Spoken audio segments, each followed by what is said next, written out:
হে ভাই, তোমাকে আল্লাহ তাআলা হাত পা কেন দেয় নাই, তুমি কি জানোনি? বলে না।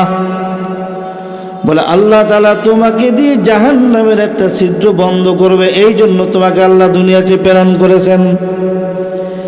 এই কথা শোনার সঙ্গে সঙ্গে ওই ব্যক্তি যার হাত নাই পা নাই সে বলে আলহামদুলিল্লাহ, আমি শুকরিয়া আদায় করলাম। আমি তো মনে করেছি আমার কোনো কাজ নাই, অনর্থক আল্লাহ আমাকে বানাইছেন।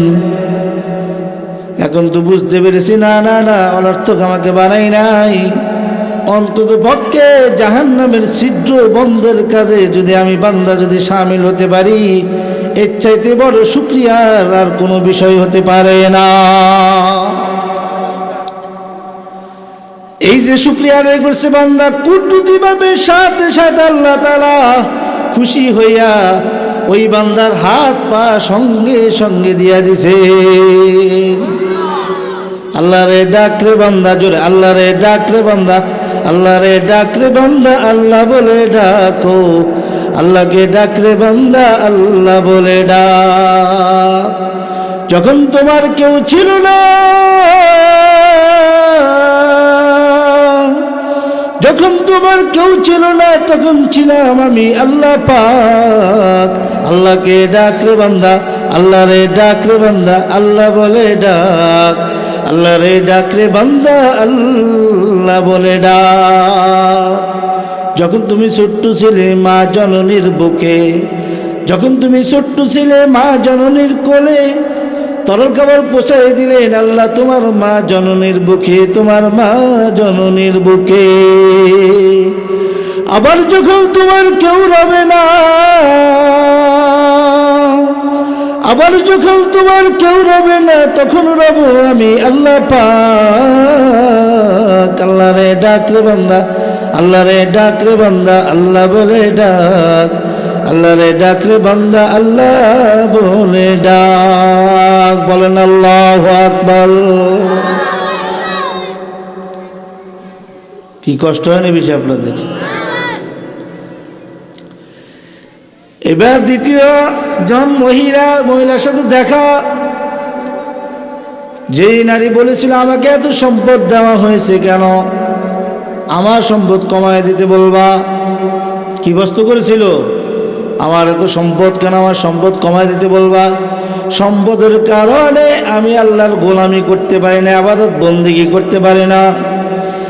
এই প্রশ্নের উত্তরে আল্লাহ পাক রব্বুল আলামিন পয়গম্বর মুসা আলাইহিস সালাতু ওয়াস সালামকে বলে দিয়েছেন যে কথাটা, ওই কথাটা ওই নারীকে বলেছেন। কি বলেছেন নারীকে? ওই নারীকে বলেছিলেন, হে মা, আল্লাহ তাআলা বলেছেন তোমাকে আল্লাহ তাআলার না শুকরিয়া আদায় করতে।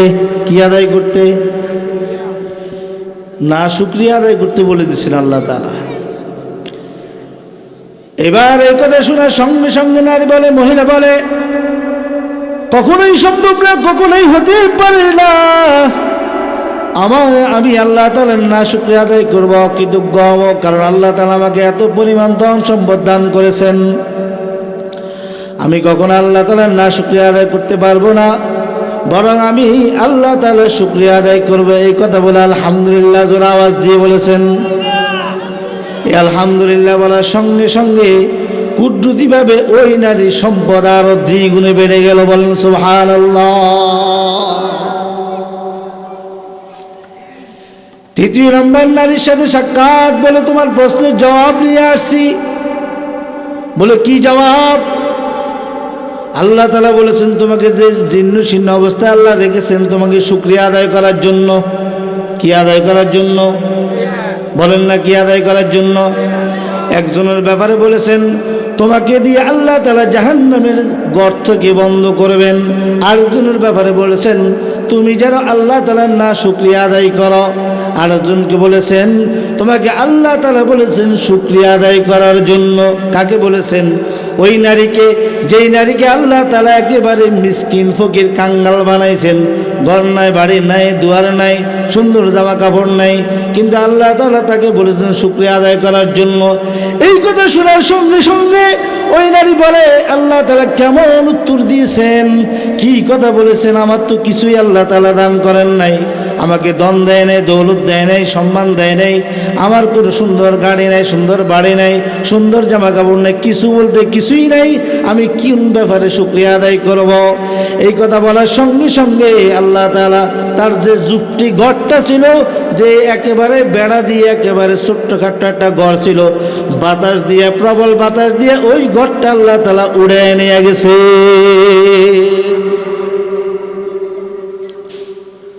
তাহলে শুকরিয়া কি শুধু আপনারে শান্তির মধ্যে রাখলে শুকরিয়া নাকি? ওর কথা কয় না। এই জন্য জবানের কাজ হলো শুকরিয়া আদায় করা, আলহামদুলিল্লাহ বলা। দ্বিতীয় নম্বরে শুকর হলো অন্তরের সাথে আর শুকরু বিল লিসান আর শুকরু বিল জানান। অন্তর দিয়ে শুকরিয়া আদায় করতে হবে।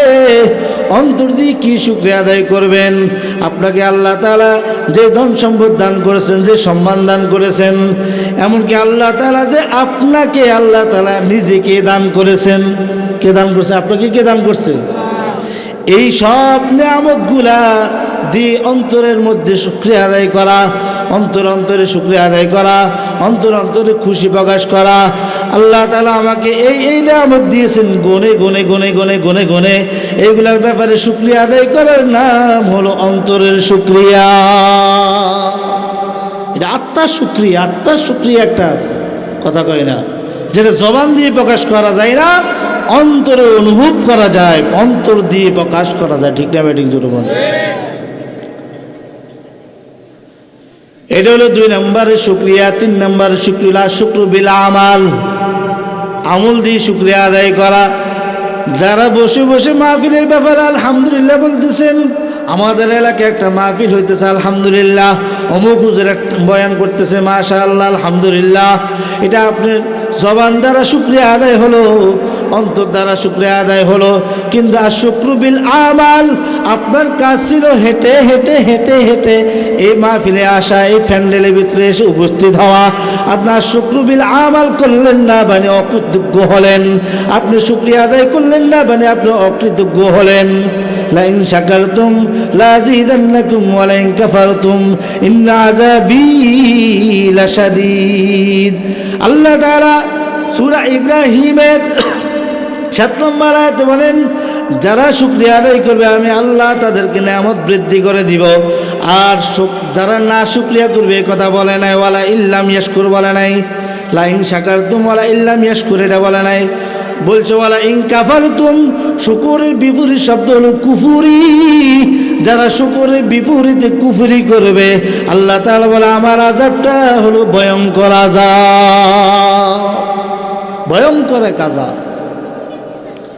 শুকরিয়া আদায় করতে হবে অন্তর দিয়ে আমল দিয়ে শুকরিয়া আদায় করতে হবে। কি দিয়ে বলেন না? আমল দিয়ে কি করতে হবে? শুকরিয়া আদায় করতে হবে। আমলের মাধ্যমে শুকরিয়া আদায় করতে হবে। তাহলে নিয়ামত বৃদ্ধি করে দিবেন কে? বলেন না, আল্লাহ। কে বৃদ্ধি করে দিবেন? কিন্তু এই সামান্য শীত, অথচ আপনারা কি জানেন এই শীতটা কোত্থেকে আসছে? মনে তো করেন শীত, মনে তো করেন গরম, কোত্থেকে এই শীতটা আবিষ্কার হলো? কেন এত বেশি শীত পড়তেছে? গরমকালে জুন জুলাইয়ের গরম এত বেশি, থাকা যায় না, এসি দিলেও শরীর ঠান্ডা হয় না। কোত্থেকে আসলো এই গরম? কোত্থেকে আসলো এই শীত?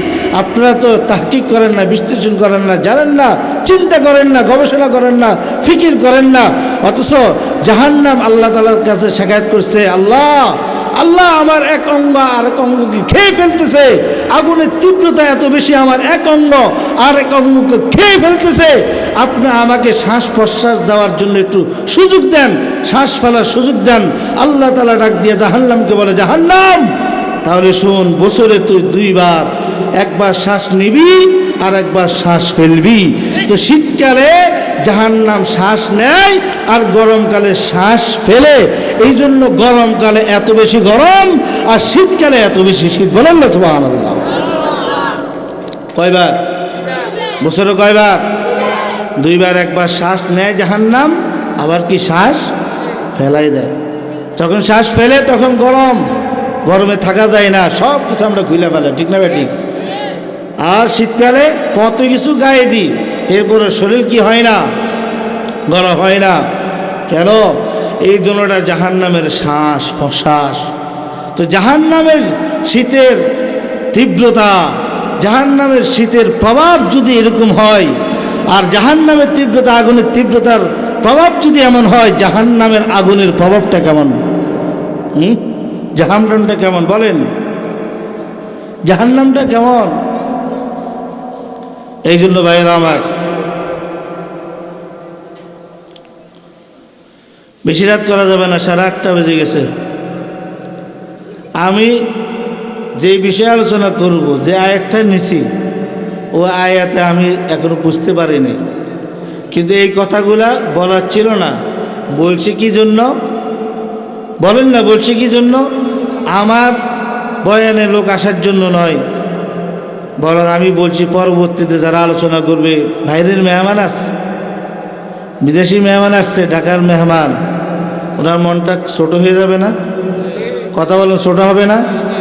আপনারা প্রয়োজনে আপনারা একটা কাজ করতে পারেন, পাতলা কম্বল আছে না, খাতা আছে না, এগুলো নিয়ে আসেন না একদিনের জন্য। আমরা বিশ্ব ইজতেমা যাই না, সরমনের মাহফিলে যাই না, উজানের মাহফিলে যাই না, রাতভর এরকম একটা খোলা ময়দানে ঘুমাই না? তো পুরা রাতভর যদি আমরা ঘুমাইতে পারি, থাকতে পারি, ওই জায়গার মধ্যে বসে খাইতে পারি,